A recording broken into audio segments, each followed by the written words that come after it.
Ladies and gentlemen, thank you for joining us here on the Father Show.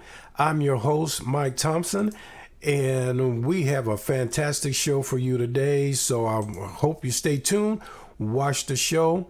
We have a young man by the name of Eric Legette, and he's going to be coming on the show to talk about how you, as a man, you can navigate through the court system. So, ladies and gentlemen, let's welcome Eric Legette to the show. Eric, how you doing, man? I'm doing just fine. Thank you. Thank you for inviting me. Good. It's my pleasure to have you. Mhm. So, why don't you tell the audience a little bit about yourself? Well, um, I'm the president and founder of Fathers with Voices. I'm a dad. I have three beautiful daughters. They are older now. They are 26, 22, and 17. Um, I was a former teacher. I resigned uh, 2 years ago because of health concerns. Um, I'm an author. I have several books out on Amazon.com. And what I try to do is follow in the footsteps of my parents, which is to use the gifts and talents that God has given me to make others' lives better and to be a voice to those who are pretty much voiceless or to address issues that seem to not readily be addressed, but it's impacting a large population of people. Mm-hmm. So that's been my makeup for my entire adult life, pretty much. Yeah. So, what hmm is your two books about? Um, the books that I have out right now is one is a domestic violence prevention book called 10 Warning Signs. Is your date a deadbeat or deadly? Uh huh. And the second book that I have out right now is a book that I wrote for my childhood musician friend who unfortunately passed away. He was my musical idol from the time I was 9 years old, Mm-hmm. and I don't know how it happened. I shouldn't say that, but I know God. We became friends when I turned 36, and we were friends until the day he passed away on September the 8th in 2018. He's a well respected, well revered musician named Joel Smith. Okay. He is the nephew of Edwin Hawkins, who Okay. wrote who wrote Oh Happy Day. Yes. So Among he's other part, things. right. He is part of that Hawkins clan. Also the nephew of the great Bishop Walter Hawkins, who passed away also. Mm-hmm. So I wrote a book in tribute of him about our conversations about musicians because it's something he wanted to do, but unfortunately he passed away before we got it done. And so far, it has been a blessing to a lot of musicians around the world who wanted to know what his thought process was as a musician. So those are the two books I have out right now. Yeah. Excellent. And I hmm really like the one about the warning signs, the 10 warning signs for domestic violence. I think that's Right. really something that, unfortunately, a lot of men can use. hmm Can you tell me a little bit more about that one? Well, this is a book. I wrote this book. Don't get me wrong. Over 90% of the fathers that contacted Fathers with Voices, they did it because they wanted to know, what do I need to do to successfully navigate the court system so I could be more than a financial link to my son and daughter. So Mm-hmm. that's over 90%. Right. But it's that small percentage of fathers that began contacting my program, and their language was, can you help me get out of this situation that I'm in after he impregnated a woman, or I just wasn't comfortable.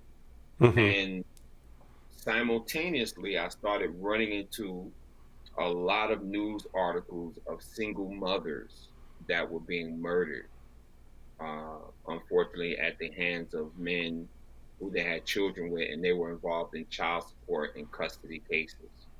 So, as a dad of daughters, domestic violence is a very, very sore topic for me Right. because I don't ever want my daughters in a situation like that.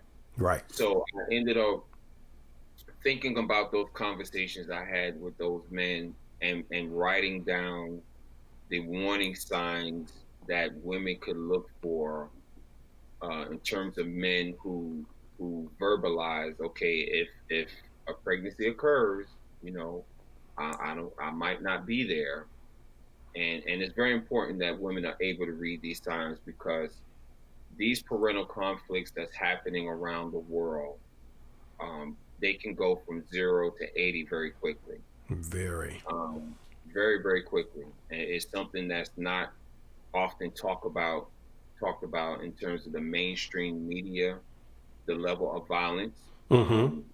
the numbers of suicide, in particular men who are advocating for their children, and also the abuse of drugs and alcohol from both sides who Yeah.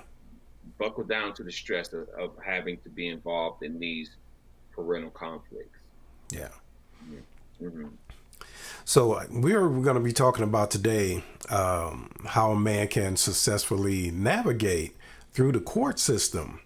Mm-hmm. And so, and I know I've been through it myself, and I know when you go into court, it depends on the situation itself. Why, going just a simple divorce or amicable divorce or a very contested divorce, you Mm-hmm. know, but you still have to know how to go through it. And we've done different shows about collaborative divorce, mediation, and things of that nature.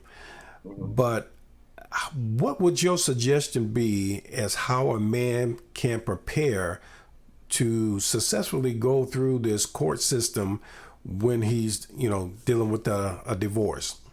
And in a lot of cases, it's a contested divorce. Mm-hmm. Mm-hmm.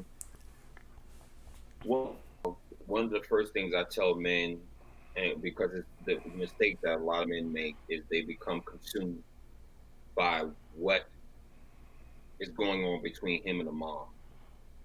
And what I Mm-hmm. mean by that, I mean by those conflicts. And my position over the years has always been, you need to focus on your son and daughter, Mm-hmm. because the bottom line is now you have to be a voice for them, especially if they're younger. When they're younger, men literally have to be their voice, because when they go to the court system, the courts is not really going to hear from them because they're too young. Right. Okay, so they have to focus on their children, and they have to separate whatever feelings they have towards the mother so they can focus on the children, because they have to be their voice. Um, the second thing that men should do is to learn. The technology is very vast now. Um, they can reduce a lot of time by downloading the forms off of the online court system, because Excuse me. most states across the country have online courts, Mm-hmm. have like an online court, thing going on, and all they have to do is download the forms, complete them, and then take them to the courthouse. So that eliminates a certain amount of time. Another thing they should do is whatever case that they're involved in, whether it's child support, visitation, or custody case, they have to learn more about it. Right. There's so much information online about the process of visitation, the process of custody, the process of child support. The more information a man has, the better off he's going to be once he gets to court, because he'll know what the process is. Yeah. Now, Um, now, would you say it's not a bad idea to go to the court day, a week, month before, and just sit down and watch how the judge facilitates that court? oh, that's a great idea. That's a great idea. I used to suggest that to men also, just to get a feel, because what I found over the years is men have, in order for my program to progress, I had to break down that level of fear and negativity men had towards the court system. Mm-hmm. That, that verbal language of mothers have all the rights and fathers have no rights. That's a myth. That's not true. What is true, and the reason why I wrote my book, is the more you know and how you carry and present yourself in court, that will determine how you'll be treated in court. Mm-hmm. So that, those are some of the little tidbits that I have in the book. Yeah, Mm, because you can't go in there sticking your chest out and thinking you're no, going to intimidate the judge. no, you can't. They because it, when I talk to men, I try to talk in a way where it's like, well, we all are connected by sports. And the analogy that I would try to use, that I would use for men, is you have to act like you're on the road playing a game. Okay. You can't expect to get the calls on the road. I remember as a Laker fan in the 80s, I hated when the Lakers went to Boston to play, because they were not going to get any calls because that's just the way it is. So you have to do a little bit more. And what's doing a little bit more? Dressing appropriately, um, making sure that you are respecting the judge. Yes, Your Honor. No, Your Honor. May I speak, Your Honor? Maintaining your emotions when things are not going the way you want it to go. All of those things uh, is something that I found that judges really pay attention to. And I'm gonna make this last point. When I was in court over 20 years ago for the first time, at the ending of the court case, Mm-hmm. the judge went and told my attorney that, he said, tell that young man he should be very proud of how he carried himself. He never lost his composure, even when he was being falsely accused of things he didn't do. Mm-hmm. And the judge said, if he ever has any problem, tell him to contact me. Mm. So that was very important for me at that time. And this was 1 year after the inception of Fathers with Voices, because I could go back and tell fathers, I was like, wait a minute, if the courts is against us, why would he offer to help me? Mm-hmm. You see what I mean? Yeah. So that testimonial was able to really build that level of belief for fathers that contacted my program, because I was letting them know, listen, I'm no respected person. I mean, I'm just a regular guy, just like you, just like you. So, you know, Yes. mm-hmm, Now, do you hear? Because I know that a lot of times when the men go to court, we have that pre notion that the judge is going to be against us, that the wife mm-hmm, is going to get the kids, she's going to get the house, he's going to have to pay child support.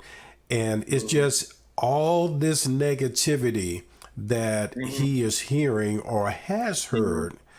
mm-hmm, What can you tell? I mean, you mentioned it earlier when mm-hmm, you say, how you carry yourself, uh, mm-hmm, how you handle yourself in the courtroom, even when you're being falsely accused, or you see that the podium is moving against you more than it is mm-hmm, for you.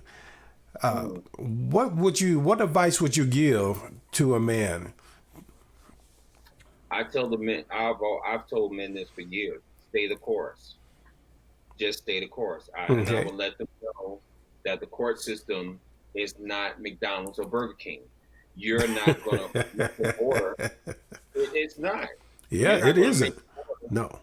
You're not going to make an order and walk away and get and have it your way like the Yeah, commercial. you can't go in there and say, "Let me get a number seven," and And walk out. yeah, You that's understand? So talking to men, I always had to break it down to the point where it's like it's a race, and what you want to do is stick it out. And I would mm-hmm, tell them up front, there are going to be days when it's not going to go your way. Stay the course because the stakes is too high. We're talking about your son. We're talking about your daughter. It's not the time to quit. You mm-hmm. have to stay the course. I would often suggest to men the buddy system. When I was in court 20 years ago, God bless my uncle who's no longer here. He came with me to every court case with the exception of the last one. He kept me calm. Okay, We talked about basketball. We laughed about family members. You know we did. He kept me calm. it So I kept you would suggest relaxed. Okay. he kept me relaxed, and I would suggest to fathers, take someone with you, a friend, a family member, and don't talk about the case. Talk about anything but the case, so you could be nice and relaxed, and don't underestimate the power of prayer and mediation. Mm-hmm. Meditation, I meant. Um, that was something that really centered me and calmed me down when my anxiety and anger was up here. So I would suggest that to them. There were biblical scriptures that I would share with fathers that they could read to calm them down. So it's a process. You see what I mean? It's a Yeah. process to to get to that level so you can walk out there and get what you want. Yeah. So what I hear you saying is, don't go into it alone. and No. and I think a lot of men, we go into it alone, Oh all no. by ourselves, and you Yeah. got, usually on her side, she does have Yes, support. everybody. Yeah, Right. She has her whole family. yeah, and the man is standing there by himself. Mm-mm. No, no. And I've suggested that to men throughout, the years I've done the program. You cannot fight this battle by yourself. And as men, we seem to take on a lot in silence. Right. And so many men would call me, dealing with depression, dealing with the thoughts of suicide. And I would tell them, you can't do this by yourself. I had a tremendous amount of support. I had my childhood friends, I had my family members, I had my uncle who would come with me, like I just mentioned, to the court cases. I wasn't by myself. Mm-hmm. And I suggest that to men. Don't don't walk into this by yourself. It's too emotionally charged and dangerous, and it's also something that can go from 0 to 80 very quickly. Yeah. And that's why you have to insulate yourself with people so you won't fall into that situation. Yeah. And I Hmm. agree with you 1000% because I've seen it and I've gone through it myself where Right. I went to the court by myself, just me, and I had no support whatsoever because I didn't even think about asking a partner of mine to come and say, hey, walk with me. Hmm. Hmm. Didn't even think about that. I mean, Hmm. it doesn't even, in some aspects, doesn't all necessarily sound manly, because we're supposed Right. to be able to handle this stuff on our own. Sure. Sure. We're Yeah, men. yeah, Yeah. yeah. We're men. We're supposed to be able to handle it. I even wrote in my book, and I think that's why the book, my style of writing seems to be, I'm simple, I'm to the point, but I'm also extremely transparent. Mm-hmm. There is a chapter in my book where I give men permission. I said it's all right to cry. Right. Do it because that could save your life. because Let it when you out. no, when you are letting out that emotion, it will keep you from doing something that's not in your character. And what I did was I put a specific example, which was me. When I would drop my daughter off every other weekend, my daughter was only she was 3 years old. When I would drop her off to her maternal grandparents' house, and I would take the train from Queens, Brooklyn, back to Queens, New York to Brooklyn.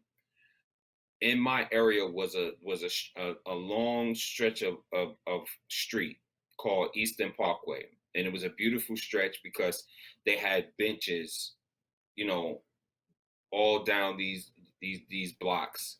And in the summertime, people would just come and sit down. I would come and sit on those benches, and I would put on some music, and I would just let the tears flow because, you know, I would miss my daughter. I wouldn't see her again for the next 14 days. And what that did was that took out a lot of the negative emotions I would feel towards what I felt was the maternal side of the family that was directly responsible for, you know, the present condition that I was in. And, you know, we have to encourage men to seek help. We have to encourage men. It's okay. And it's not taking anything away from your character of a man to ask for help. We have to stop this stigma of thinking that if you ask for help or if you let some tears flow, you're no longer a man. Right. Right. I hate that. Yeah. No disrespect. I'm from New York City, and I moved to the South 15 years ago. And it's very interesting the difference between North and South, because in the South they have all these definitions of what a man is supposed to be, Right. which is really dumb. Like they say things like, um, "Real men don't eat strawberries." Hmm.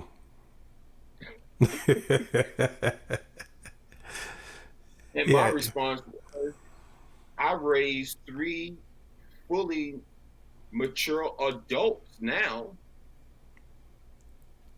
So Hmm. because I eat strawberries, that takes away from the fact that I did what a man was supposed to do. Hmm. You understand? Yeah. So you gotta, men have to understand.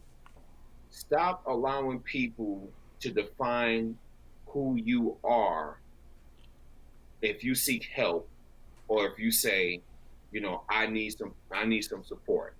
Yeah. And, It's okay. yeah. And Hmm.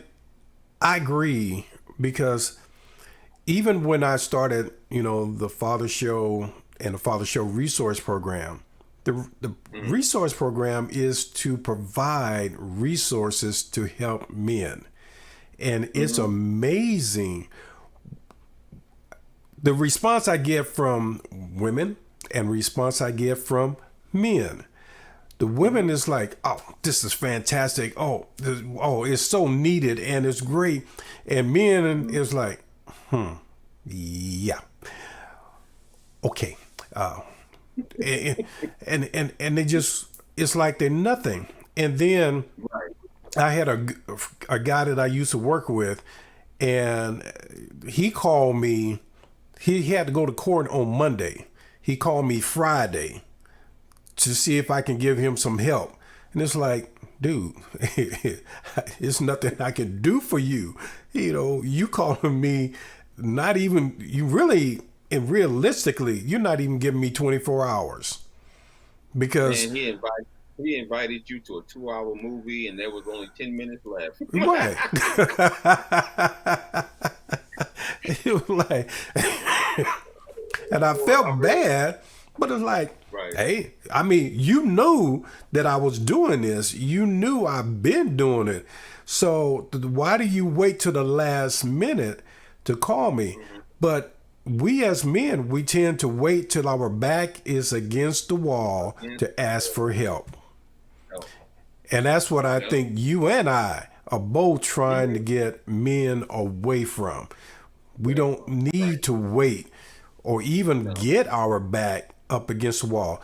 That's one No. reason we're doing this one, Right. because we want to tell them about what to expect, what you need to do before you go to court, how to handle Right. yourself while you're going to court.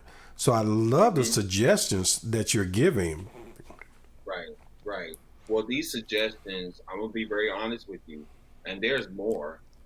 These suggestions have been responsible for men obtaining their visitation rights, awarded joint custody, joint legal custody, and I've helped a lot of men get custody of their children. Mm-hmm. Um, these are just basic suggestions I found that really favors fathers. Fathers have it's the best way I try to explain to them is that okay, I get it. You feel the system is not on your side, so you have to go in there with the game plan. What's part of the game plan? Another part of the game plan is getting 5 character references. Okay, Okay. going to 5 friends and saying, "Look, can you write something um, stating that you have seen my interactions with my son and my daughter? Get it notarized, whatever have you." These are just basic suggestions that have proven to help men to walk out of court with exactly what they walk in court asking for. Mm-hmm. I never deviated from what worked, you know, and that's what I love about the program.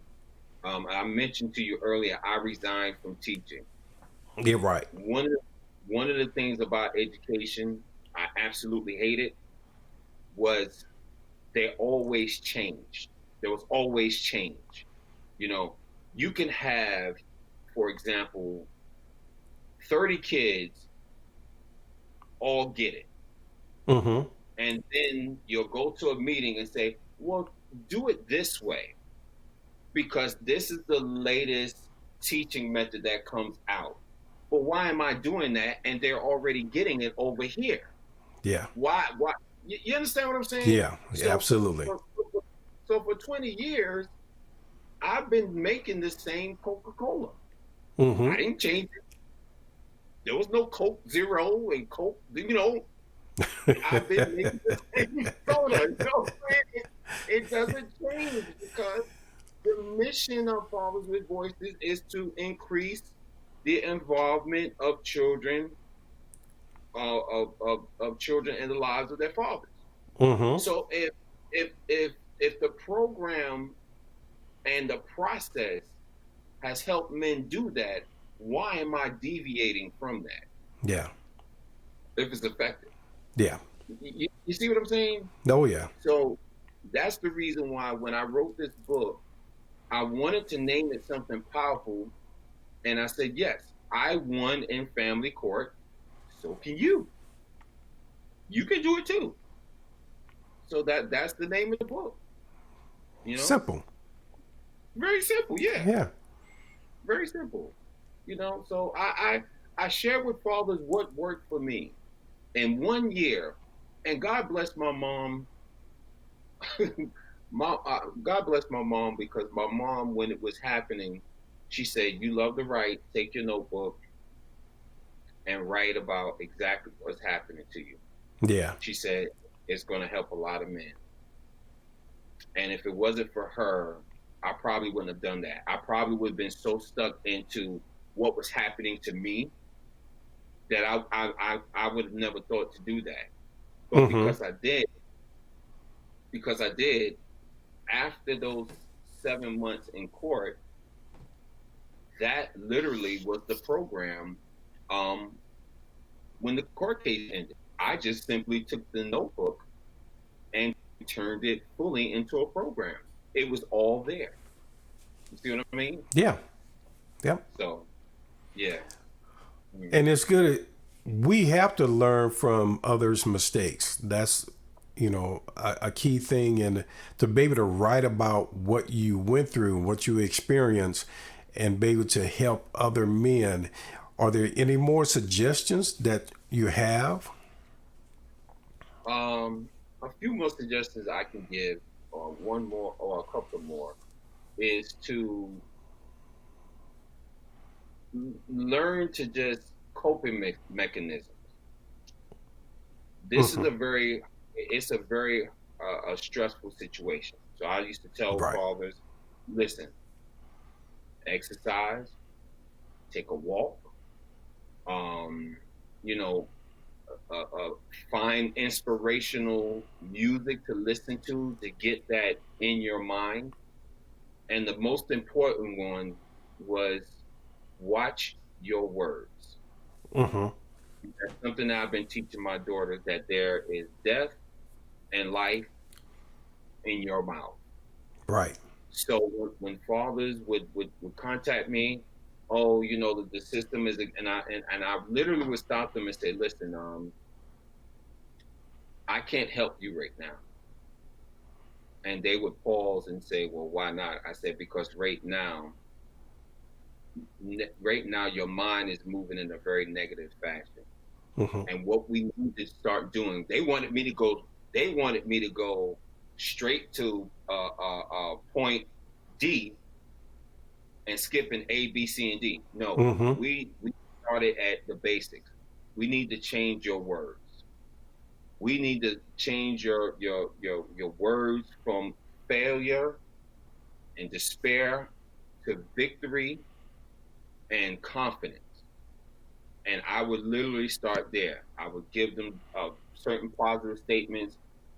I am going to win my visitation case. I am going to gain custody of my son or daughter. I am strong. I'm powerful. When I go to court, the judge is going to hear me. He's going to respect me. He's going to acknowledge me. And I would share this with fathers as far as watching their words and also sharing with them coping mechanisms, because men need that during those high stressful times when, like we said earlier, there are going to be Yeah. times you go to court, it's not going to go your way. Right. How are you going to cope with that? Are you going to come home and no judgment, you know, get something to drink, get Hmm. something to smoke? Or are you going to come home and exercise or take a walk? With me, how I deal with stress, I have several ways. One is laughter. Hmm. I love to laugh. I'll go on YouTube and put on Dave Chappelle, or one of my favorite sitcoms, King of Queens. Hmm. And laughter takes away a lot of my anxiety. Yeah. Yeah. And I wrote about that in the book also, about the coping mechanisms, and making sure you find those coping mechanisms that work for you, that Yeah. makes you feel comfortable. Absolutely. Hmm. Yeah.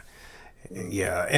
And I've done the same with my kids. I tell them all the time, if when you get angry or you're mad, go watch something funny, because you can't laugh and be mad at the same time. You can, man. Yeah, it's gonna wash it away. And I found, just like you, I found that to be a world of good for myself. I Hmm. have certain things that I like to watch, and it's Hmm. definitely comedy, and then it's certain music that I love to listen to, Hmm. and it gets me out. And I don't, Right. so it's great, but unfortunately, that's going to be our time for the day. But before we go, I want you Hmm. to tell the audience how they can get in touch with you. And Sure. if any man out there needs, help and needs to talk to you, how can they go about doing that? Okay. I could. My email address is fathers with an S, with voices with an S, at gmail.com. They could reach me at 336-847-7879. And also my book, I Won in Family Court, So Can You, is available on Amazon.com.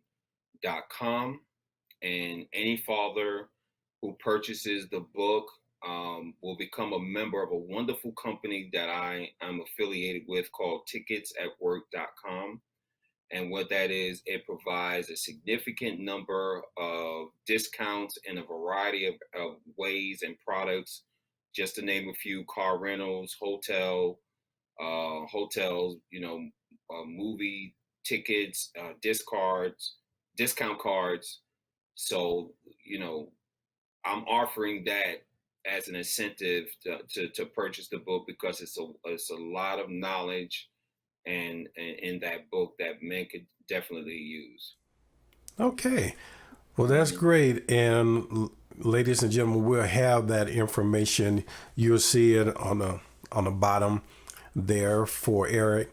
And because I want men to reach out to Eric or whomever that is going to give them the help so they can get through this process and not hurt themselves or hurt somebody in the process. Mm-hmm. So, Eric, thank you so much for being on the show today. Don't Thank go you. anywhere. We'll talk a Mm-hmm. little bit afterwards, but Sure. I'm going to close this thing out.